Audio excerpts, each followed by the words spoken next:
Puisi Mabuk Kepalang. Ia tahu embernya telah penuh dengan segala bentuk air yang tertampung di dalamnya. Aku lihat ia sibuk mencatat apa saja air yang harus ia bawa. Air ini, air itu, dicatat di kepala. Sering tidak masuk akal,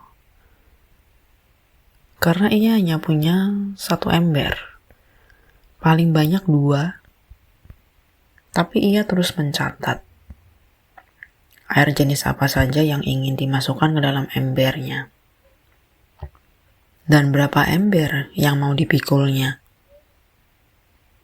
Air yang gemar main lompat tali setiap saat.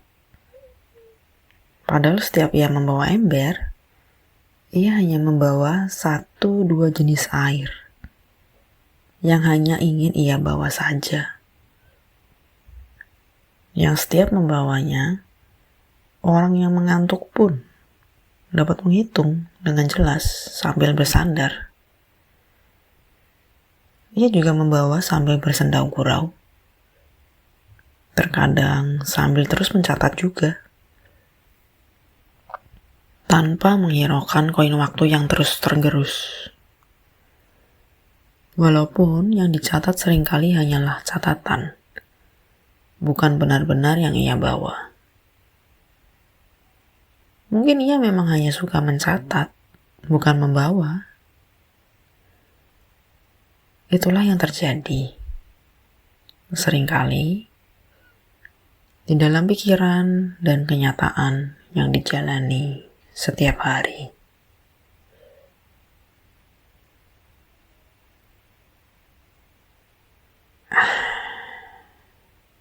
Oke, itu tadi sedikit puisi ya tentang mabuk kepalang. Mabuk yang ada di dalam kepala gitu ya. Di sini gue mencoba mencontohkan ya, apa sih yang terjadi dalam pikiran gitu ya, dan realita gitu. Ibarat penjual air yang lagi membawa air, yang dipikul ya di pundaknya, ada ember di tangan kanan dan di tangan kirinya. Gue angkatan 90 ya, 90-an lah ya. Dimana sebelum gue bekerja kan di tahun 2012 ya. Gue gak tahu tuh yang namanya multitasking sebelum gue bekerja. Sampai akhirnya gue kerja di ibu kota. Gue pertama kali kerja di ibu kota gitu ya. Dan gue dituntut untuk bisa bekerja cepat dan produktif. Ya dong, ibu kota gitu loh. Nah, definisi produktif dan cepat ini yang akhirnya lambat laun ya melakukan multitasking gitu loh. Itu dengan sendirinya.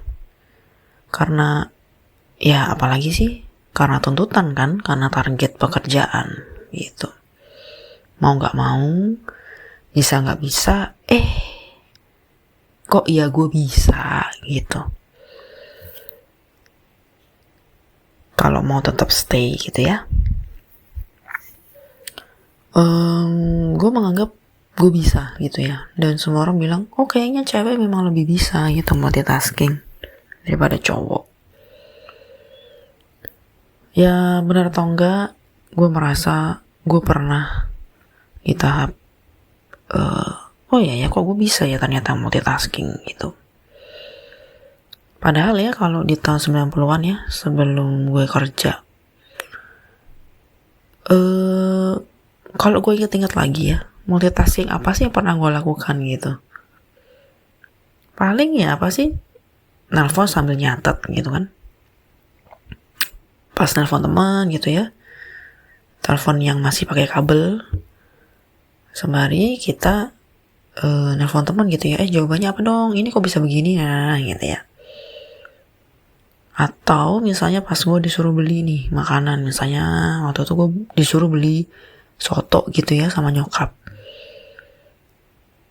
Nyokap gue kan banyak mau ya gitu, jadi ya lo beliin soto nggak pakai kol, cabenya banyak, tempenya yang garing, kuahnya banyak segala macam.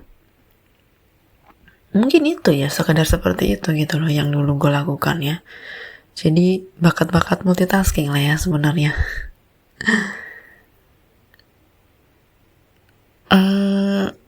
Ketika gue sudah terbiasa gitu ya, ketika gue merasa sudah terbiasa dengan kebiasaan multitasking dalam pekerjaan setiap hari ya, ada masanya gue berbangga gitu loh dengan skill ini, merasa gue bisa nih ternyata perform multitasking di Jakarta gitu ya. Terutama kalau gue lagi ketemu gitu ya sama teman-teman yang di luar ibu kota gitu ya, merasa lebih pede, merasa lebih profesional karena gue bisa melakukan itu gitu ya, dibanding ketemu teman-teman gue yang ya gue nggak tahu mereka tuh multitasking atau enggak ya, tapi gue merasa kalau lu sudah bisa perform di Jakarta, lu kayaknya lebih gampang gitu dengan daerah, padahal belum tentu juga ya. Jadi itulah maksudnya, gue pernah ada masanya gue berbangga diri ya karena hal tersebut. Waktu bergulir ya, sampai akhirnya gue secara nggak sadar gitu ya, dengan kebiasaan itu rutinitasnya semakin banyak gitu ya, load semakin banyak, challenge semakin banyak gitu kan. Dan gue secara nggak sadar gue tidak mengatur gaya hidup gue gitu. Gue tidak mengatur gaya hidup gue, akhirnya gue hidup dengan tidak balance gitu ya. Gue tidak balance most of the time, waktu gue untuk bekerja gitu ya. Singkat kata gue kolaps lah gitu ya. Gue tumbang dengan arus yang sedemikian cepatnya. Gue sudah seperti default gitu loh. Defaultnya itu gue sudah terbiasa gitu ya, memikirkan banyak hal di kepala dalam satu waktu. Terus berada di lebih dari satu meeting online, itu sudah sangat biasa. Membalas chat WA gitu ya ketika meeting, atau ketika di tengah-tengah presentasi orang gitu ya, gue melakukan hal lain gitu. Terus gue juga memikirkan hal lain ya ketika sedang melakukan satu hal gitu ya. Misalkan gue sedang bikin report tapi gue kepikirannya sedang bikin program A, B, C gitu ya.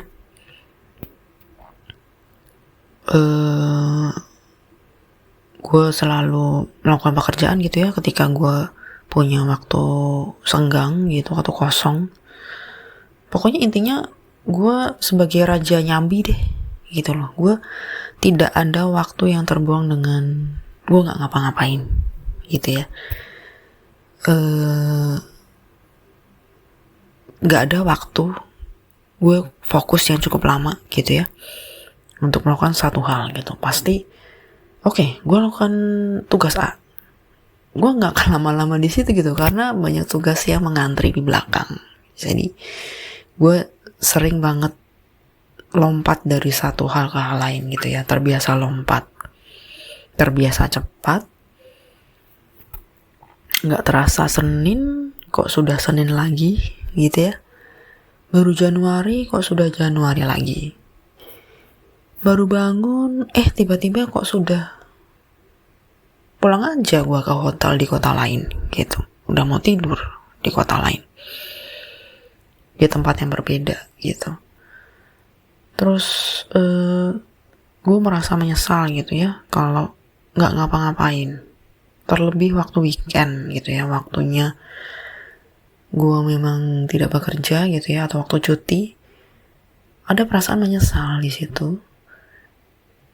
Ya tadi ya, karena gue terbiasa bekerja everywhere, anytime.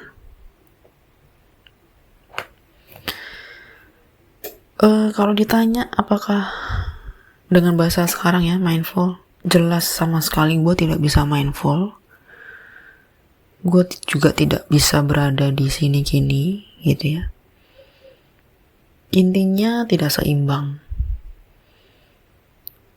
Isi di kepala gue ya, isi otak gue tuh kayak pasar gitu ya, rame terus. Tapi orang tuh ngeliat ya, gue kayaknya biasa aja, seperti orang bekerja seperti biasa gitu loh. Ya gue bikin report gitu ya, gue koordinasi dengan ini ono. Ya selayaknya orang bekerja gitu, dan menghasilkan hasil yang diharapkan kan.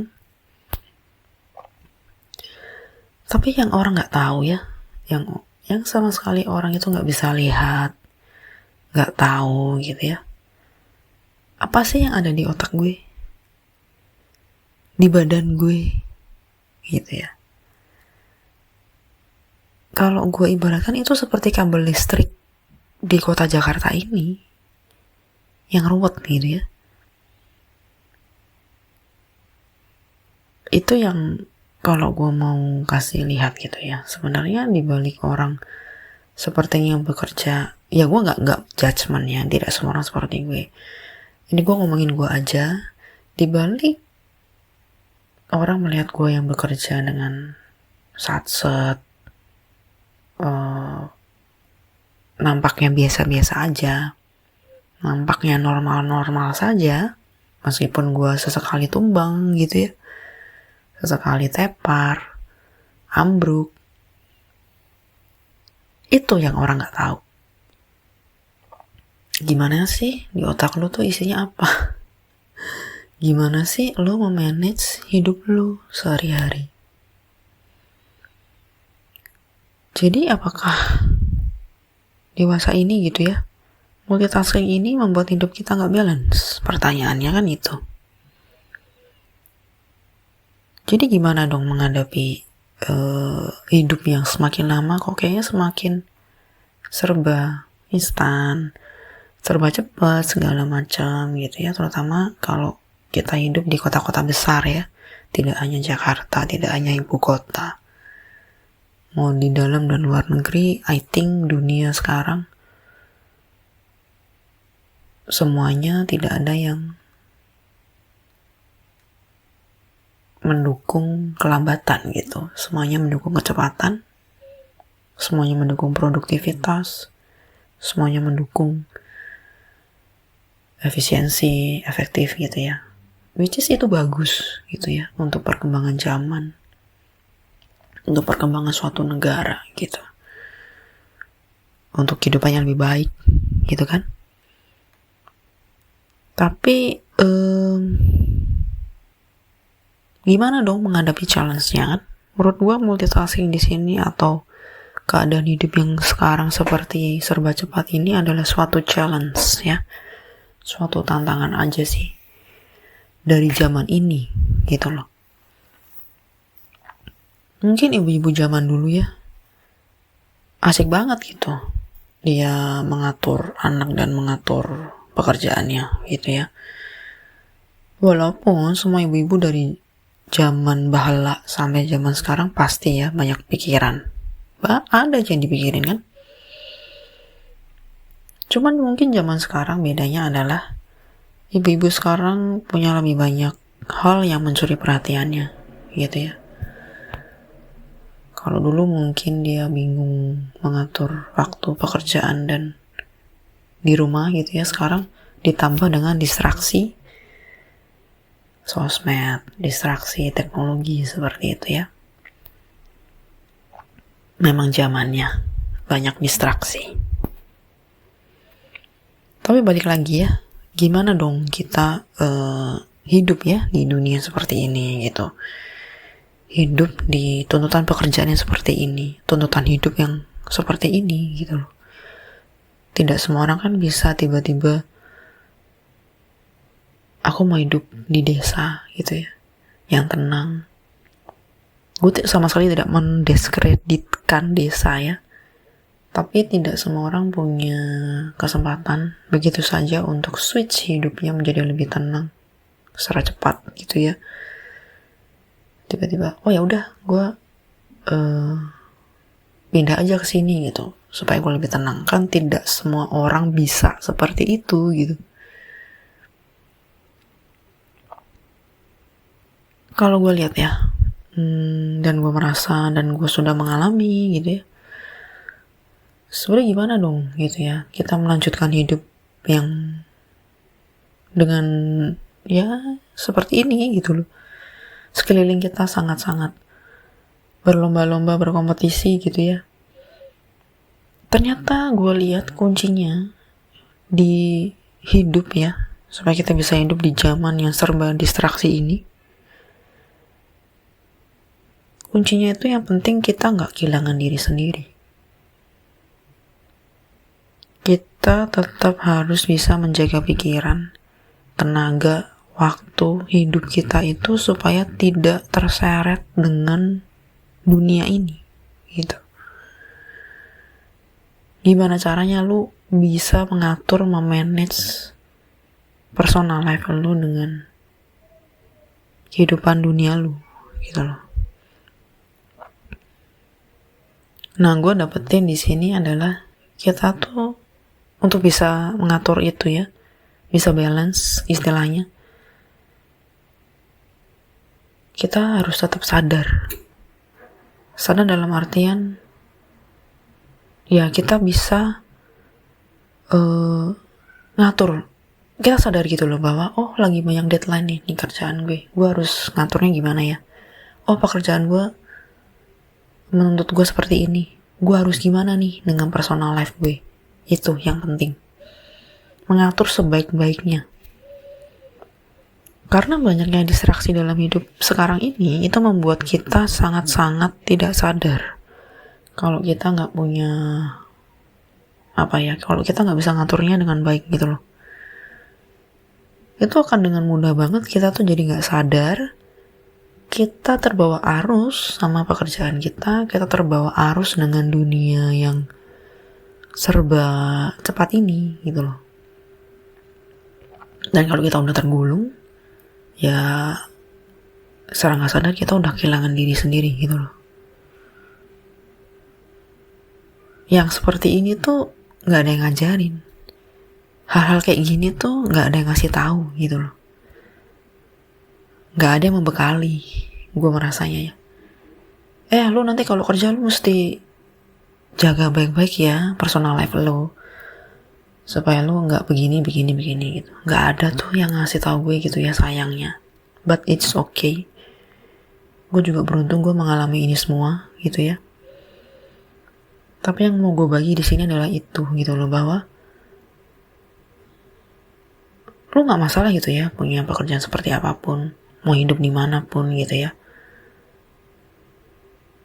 cepat atau tidak pekerjaan lu gitu ya, fast pace atau enggak environmentnya gitu ya. Yang penting itu lu tetap harus bisa menjaga diri lu itu stay sadar. Personal life itu lu mesti dijaga gitu ya, yang menurut lu itu aman gitu ya. Misalnya kalau setiap hari lu butuh paling tidak sejam 2 jam untuk diri lu sendiri, it's okay. Ada yang hanya butuh setengah jam, it's okay.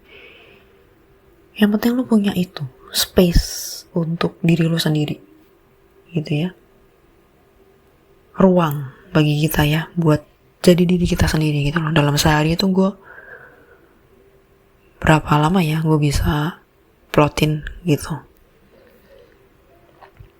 Gue yakin kita bisa tetap menjalani ya running hidup kita sekarang ini kalau kita terus mengusahakan buat sadar, untuk selalu sadar gitu ya. Mengusahakan bekerja itu dengan lebih mindful. Kita bisa kok memperbaiki cara kerja supaya lebih bisa tertata lagi gitu ya. Berusaha mengimbangkan gaya hidup Waktunya kerja, ya kerja gitu, fokus totalitas dalam lo berpikir, berdiskusi gitu ya. Waktunya istirahat ya lu istirahat gitu loh, gak usah mikir gitu. Mau di ibu kota kayak mau di bukan kota besar kayak gitu ya, yang penting sadar aja. Buat gue makin hari gue makin menyadari hal ini gitu loh. Sangat-sangat bersyukur gue mengalami ini semua. Justru ini menjadi bekal buat gue, dan gue sharing di sini juga mudah-mudahan bisa menjadi bekal teman-teman semua juga dalam menghadapi hidup yang nggak tentu juga ke depannya seperti apa. Mau hidup kita nanti dunia ini serba cepet kayak mau serba apapun itu ya, yang penting kita nggak kehilangan diri sendiri dengan cara kita tetap sadar gitu. Nah kalau gue caranya gimana sih supaya kita bisa tetap sadar? Kalau gue caranya dengan meditasi. Mungkin teman-teman yang lain punya cara yang lain, silahkan. But poinnya adalah tetap sadar aja gitu. Itu aja dari gue. Thank you semuanya. Salam sadar.